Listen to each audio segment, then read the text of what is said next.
ഇനി വൈകേണ്ട, ഇന്ന് തന്നെ നിങ്ങളുടെ വീടിനായി സിസോ സന്ദർശിക്കൂ.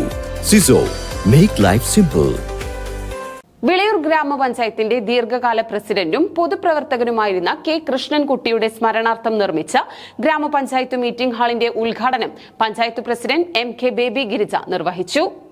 വിളയൂർ ഗ്രാമപഞ്ചായത്തിന്റെ ദീർഘകാല പ്രസിഡന്റും പൊതുപ്രവർത്തകനുമായിരുന്ന കെ കൃഷ്ണൻകുട്ടിയുടെ അനുസ്മരണാർത്ഥം നിർമ്മിച്ച ഗ്രാമപഞ്ചായത്ത് മീറ്റിംഗ് ഹാളിന്റെ ഉദ്ഘാടനം ഗ്രാമപഞ്ചായത്ത് പ്രസിഡന്റ് MK ബേബി ഗിരിജ നിർവഹിച്ചു. പിന്നോക്ക ക്ഷേമ കമ്മീഷൻ അംഗം സുബൈദ ഇസ്ഹാഖ്, മുൻ പഞ്ചായത്ത് പ്രസിഡന്റുമാരായ T Gopalakrishnan, K Murali, V Ramlath, ക്ഷേമകാര്യ standing committee chairman AK Unnikrishnan, വികസന സ്റ്റാൻഡിംഗ് കമ്മിറ്റി ചെയർപേഴ്സൺ രാജി മണികണ്ഠൻ, പഞ്ചായത്ത് അംഗങ്ങളായ Neeladi Sudhakaran, T Shaji, P Rajan, KV Gangadharan, V Ahmed കുഞ്ഞി, ഹുസൈൻ കണ്ടേങ്കാവ് എന്നിവർ പങ്കെടുത്ത് സംസാരിച്ചു. കൃഷ്ണൻകുട്ടിയേട്ടൻ കാണിച്ചു തന്ന വഴിയിലൂടെയാണ് ഇവിടെ ഇരിക്കുന്ന നമ്മളെല്ലാവരും ഇങ്ങനെ മുന്നോട്ട് നടന്നുകൊണ്ടിരിക്കുന്നത്. അത് ഇവിടെ പഞ്ചായത്തിൻ്റെ പ്രസിഡന്റ് സൂചിപ്പിച്ചു. മുന്നോട്ട് നടന്നവർ നമ്മൾ മാത്രമല്ല, നമ്മളെക്കാൾ മുമ്പ് മുന്നോട്ട് നടന്നവർ ധാരാളം ആളുകൾ നമ്മുടെ ഈ പഞ്ചായത്തിനകത്തുണ്ട്.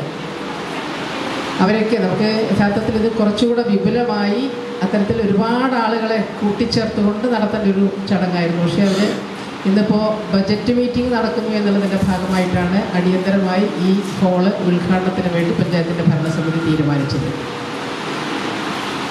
ഒരു പഞ്ചായത്തിൻ്റെ ഭരണസമിതിയെ സംബന്ധിച്ച് അവർക്ക് വലിയൊരു കാഴ്ചപ്പാട്, അത് മുൻകാലങ്ങളിലൊക്കെ നമുക്കറിയാം. കൃഷ്ണൻകുട്ടിയേട്ടൻ തുടങ്ങി വെച്ച ഭരണസമിതികൾ, പിന്നീട് തുടർന്ന് വന്നിട്ടുള്ള അങ്ങോട്ടുള്ള ഭരണസമിതികളൊക്കെ തന്നെ വലിയൊരു കാഴ്ചപ്പാടിൻ്റെ അടിസ്ഥാനത്തിലാണ് പ്രവർത്തിച്ചിട്ടുള്ളത്. നമ്മുടെ നാടിനെ, വെളയൂരിനെ ഏറ്റവും ഉന്നതിയിലേക്ക്, അത് വിവിധ വികസന പ്രവർത്തനങ്ങളുടെ കാര്യത്തിൽ, ജനങ്ങളുടെ ക്ഷേമ പ്രവർത്തനങ്ങളുടെ കാര്യത്തിൽ, ഏറ്റവും പ്രയാസമനുഭവിക്കുന്ന, ദുരിതമനുഭവിക്കുന്ന മനുഷ്യരുടെ കഷ്ടപ്പാടുകൾ മനസ്സിലാക്കി അവരെ സഹായിക്കുന്ന കാര്യത്തിലൊക്കെ ഒരു തദ്ദേശ സ്വയംഭരണ സ്ഥാപനം എങ്ങനെയാണോ പ്രവർത്തിക്കേണ്ടത് ആ രൂപത്തിൽ പ്രവർത്തിച്ചുകൊണ്ടാണ് ഓരോ ഭരണസമിതിയും, അത് കക്ഷി രാഷ്ട്രീയ ഭേദമന്യേ എല്ലാവരും കൂട്ടിയോജിപ്പിച്ചുകൊണ്ട് ഭരണം നടത്തി എന്നുള്ളതിൻ്റെ ഭാഗമായിട്ടുള്ള നിരവധിയായിട്ടുള്ള ഉദാഹരണങ്ങൾ നമുക്ക് പറയാം.